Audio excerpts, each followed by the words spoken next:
Welcome welcome in my classes. आज हम लोग समझेंगे how to check prime number, यानी कि प्राइम नंबर को कैसे चेक किया जाए, यानी कि कोई भी संख्या प्राइम नंबर है या नहीं है उसको कैसे चेक करेंगे। जैसे मान लीजिए कोई नंबर नॉर्मली नंबर दे दिया जाए, जैसे हम ये लिख दें कि 179 और पूछ दिए प्राइम नंबर है कि नहीं।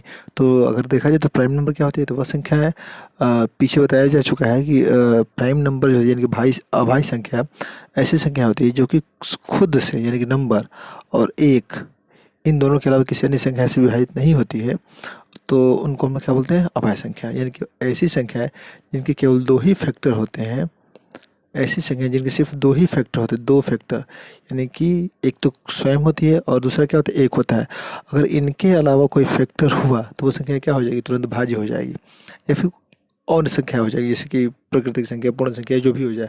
लेकिन जब भी चेक करना होगा कि अभाज्य संख्या, तो अभाज्य संख्याओं के लिए ये होता है कि उसका जो फैक्टर होना चाहिए, सिर्फ फैक्टर कितना होना चाहिए, दो होना चाहिए। अगर उसका सिर्फ फैक्टर दो हुआ तो संख्या क्या होंगी, अगर सिर्फ फैक्टर अगर दो हुआ तो संख्या क्या होगी, अभाज्य होगी। अगर फैक्टर दो से अधिक हुआ तो संख्या क्या हो जाएगी, हमारी भाज्य हो जाएंगी। तो सबसे पहले ये चेक करेंगे ये संख्या क्या होती है, हमारी भाज्य है, अभाज्य संख्या है कि नहीं है। तो अगर इसको देखा जाए तो अब ऐसे इसका फैक्टर चेक करने देखेंगे तो पहले एक और ये स्वयं तो कटने वाली है। उसके बाद बचा हमारा दो, बचा तीन, बचा चार, पाँच, छः, सात, ऐसे करके लाइन से हम लोग कटाते जाएंगे। तो ये कब तक कटाएं, इसको कटाते जाएंगे हम लोग, ये तब तक कटाएंगे जब तक ना कट जाए। तो ये कुछ ज़्यादा लंबा प्रोसेस हो जाएगा। तो इसको चेक करने के लिए बड़ा आसान उपाय होता है, थोड़ा इसकी चर्चा हम करेंगे। ठीक, तो पहले समझा जाए क्या होता है। देखिए, how to check prime number, यानी कि अभाज्य संख्याओं की पहचान, यानी कि अभाज्य संख्याओं की पहचान कैसे करेंगे, इसको यहाँ दर्शाया गया है। तो उसमें कुछ स्टेप्स होते हैं। स्टेप ये है कि थोड़ा उसको समझ लीजिए।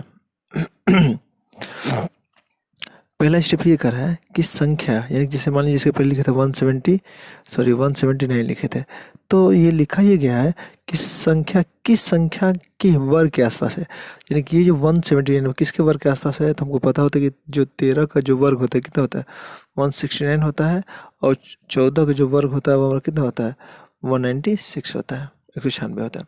तो ये जो संख्या है वो 13 और 14 के वर्ग के बीच में है। ठीक, तो अभी दूसरा स्टेप देखा जाए। दूसरा स्टेप ये है कि, ध्यान दीजिए, दूसरा स्टेप ये है कि संख्या जिस वर्ग संख्या के आसपास है उससे छोटी सभी अभाज्य संख्या लिखना।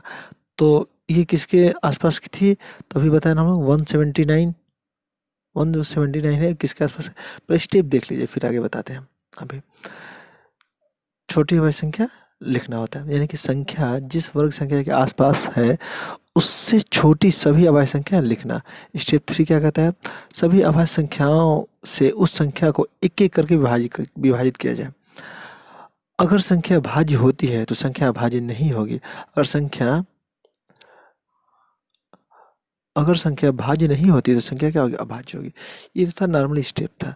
तो थोड़ा एक काम करते हैं, थोड़ा इसको समझ लीजिए। आइए देखा जाए। तो हम यहाँ लिखे 179।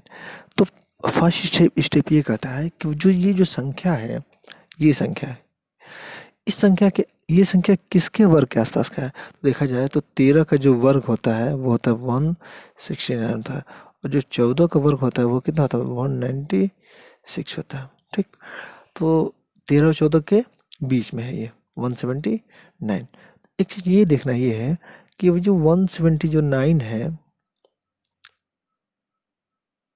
179, तो उसमें जो सेकंड स्टेप ये कहता है कि जो संख्याएं होंगी वर्ग के बीच में तो लिख लिए, उसके बाद जो संख्या है उससे छोटी, यानी कि ये जो वर्ग, यानी किसका वर्ग, हमारा 13 का वर्ग, इससे छोटी कितनी भाई संख्या होंगी। तो सबसे छोटी भाई संख्या कितनी होती है, 2 होती है, 3 होती है, 5 होती है, उसके बाद 7 होती है, उसके बाद 11 होती है, उसके बाद 13 हो जाएगा। अब इन्हीं संख्याओं से कटा के चेक करेंगे, अगर संख्याएं भाज्य होगी, अगर इनसे कट गई तो ये सभी संख्याएं होंगी वो क्या होगी, भाज्य संख्या होगी। अगर नहीं कटी तो वो संख्या हमारी क्या हो जाएगी, अभाज्य संख्या हो जाएगी।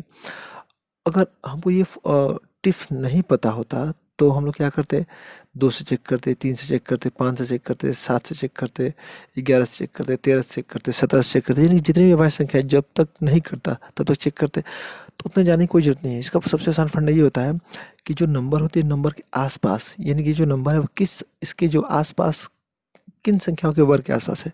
13 का वर्ग कितना होता है? 169 होता है। 14 वर्ग कितना होता है? 196 होता है। अब यानी कि 13-14 का वर्ग निकल गया। अब ये देखा जाए तो अब इस अगला स्टेप ये कहता है कि जो संख्या है, जिस संख्या का वर्ग है उससे छोटी जितनी भी संख्या है, यानी कि इससे छोटी जो संख्या है उन सभी अभाज्य संख्याओं को लिखा जाए। तो इससे छोटी अभाज्य संख्या कितनी है हमारे? तो 2 है, 3 है, 5 है, 7 है, 11 है और 13 है। सबसे घटाया जाए। 2 से कटने का नियम क्या होता है कि इकाई जो अंक होना चाहिए वो 0, 2, 4, 6, 8 होना चाहिए। 2 से नहीं कटेगा। 3 से देखा, 3 से कटने का नियम क्या होता है? तो अंकों का योग जो होगा 3 से कटना चाहिए। तो अंकों का योग कितना देखा? तो 1 7 1 7 8 8 9 17, तो 3 से भी नहीं कटने वाला है। 5 से कटने का नियम क्या होता है? तो 5 से कटने का नियम होता है कि इकाई में या तो 0 हो या फिर 7 हो, सॉरी 0 हो या फिर 5 हो, तो संख्या क्या होगी? कट जाएगी। तो न इकाई में 0 है न 5 है, तो वही संख्या क्या होगी? 5 से नहीं कटने वाली। 7 से चेक किया तो 7 से कटा तो 7 तो नहीं 14, बचा कितना बचा? 7 दूनी 14, 3 बचा, 3 9 39, नहीं कटने वाला है। 11 से देखा जाए तो 11 से कितना? 11 का में 11 बचा, 6 9 वो भी नहीं कटने वाला है। 13 से देखा तो कितना हुआ? 13 का में 13, 13 का में 13 कितना बचा? 4, 13 39, ये भी नहीं कटने वाला है। तो यानी कि ये संख्याएं जब इससे ये संख्याएं जो है इन सभी संख्याओं से जब नहीं भाज होगी तो 179 हमारा क्या हो जाएगा? हमारा अभाज्य संख्या हो जाएगी। ठीक, एक बार और देख लीजिए थोड़ा सा स्टेप को। देखिए एक बार और पढ़ लेते हैं थोड़ा सा। संख्या किस संख्या के वर्ग के आसपास है, यानी कि जो कोई भी संख्या वो संख्या किस संख्या के वर्ग के आसपास हो। संख्या जिस संख्या के वर्ग के आसपास है उससे छोटी सभी अभाज्य संख्याएं लिखना। लिख दिया। सभी अभाज्य संख्याओं, ये देखिए, सभी अभाज्य संख्याओं को से उस संख्या को एक एक करके विभाजित किया जाए, यानी कटाया जाए। अगर संख्या भाज्य होती है तो संख्या क्या होगा? भाज्य नहीं होगी। अगर संख्या भाज्य नहीं होती तो संख्या क्या होगी? अभाज्य होगी। एक क्वेश्चन और देख लीजिए। देखिए यहाँ पे लिखा है 143। अगर 143 को चेक करना है तो देखिए, तो 143, तो यहाँ देखिए 143 है, वो किस किस के वर्ग के बीच में है? तो 11 का वर्ग कितना होता है? 121 होता है और 12 का वर्ग कितना होता है हमारा? 144 होता है, यानी कि दोनों संख्याओं के वर्ग के बीच में है। तो 12 से छोटी यानी फिर या फिर 11 से छोटी जितनी भी अभाज्य संख्या है सबको लिखा जाए। तो उससे छोटी अभाज्य संख्या कितनी है? तो 2 है, 3 है, 5 है, 7 है, 11 है, कटाया जाए। तो 2 से कटने का नियम क्या होता है? तो यानी कि इकाई में कितना चाहिए हमको? 0, 2, 4, 6 और 8 चाहिए। अगर ये संख्या हुई तो कटेगा, तो नहीं है तो नहीं कटेगा। 3 से कटने का नियम क्या चाहिए? तो अंकों का योग जो होता है, अंकों का जो योग होता है वो कितना चाहिए? 3 से कटना चाहिए। तो 4 3 7 1 8, वो भी नहीं कटने वाला। 5 से कटने का नियम क्या होता है? तो इकाई में 0 और 5 चाहिए, वो भी नहीं है, नहीं कटने वाला। 7 से देखा जाए 7 दूनी 14, 3 से 11 से कटा जाए कितना होगा? 11 का में 11 और 3, और ये 11 का में 11, 3 बचा ना, 3 और 3 33, यानी कि ये कट गया, 11 से पूरा कट गया। तो ये संख्या क्या होगी? हमारी अभाज्य संख्या नहीं होगी, यानी कि संख्या कैसी हो जाएगी? भाज्य संख्या हो जाएगी। क्लियर? Thank you.